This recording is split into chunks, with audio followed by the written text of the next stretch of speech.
Questions are also growing over Taliban's financial capacity to rule Afghanistan. Western powers are racing to cut off funding to the country, which is highly dependent on foreign aid. For a closer look, we're joined by Dr. Charles Miller from the Australian National University.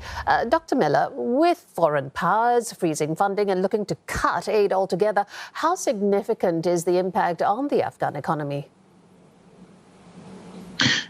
The impact on the Afghan economy will be very significant indeed on a number of counts. First of all, as you mentioned, the Afghan economy is very highly dependent on foreign aid. It is, in some senses, the largest export industry that Afghanistan has. It's a major earner. Basically, for the government and for the economy. Also, as you noted earlier on, the majority of Afghanistan's foreign reserves are actually held outside of Afghanistan itself, and principally in the United States.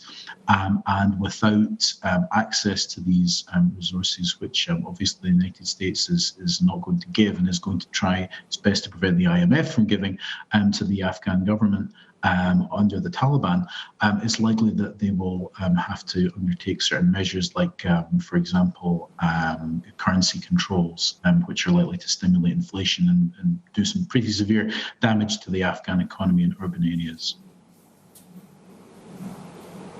So, Dr. Miller, where will the Taliban then be looking for new sources of funding? Well, I mean, they could certainly try to gain access to new sources of funding from other powers such as China and Russia. As you mentioned, that China has a number of security concerns about the rise to power of the Taliban. Whether they would be prepared to provide them or not, however, is another question. And obviously, they would risk the wrath of Washington if they did so. What they may also do, and this is something that I think must be a concern for the United States, is there are still a large number of American citizens. I've heard estimates of up to 15,000 still in Afghanistan, and the United States is struggling to get them all out. One thing that the Taliban could do is to attempt to use them and to use other issues as well, such as Afghan interpreters or support for terrorism effectively as hostages or as hostage-like issues to try and compel the United States to get them to release some of the reserves.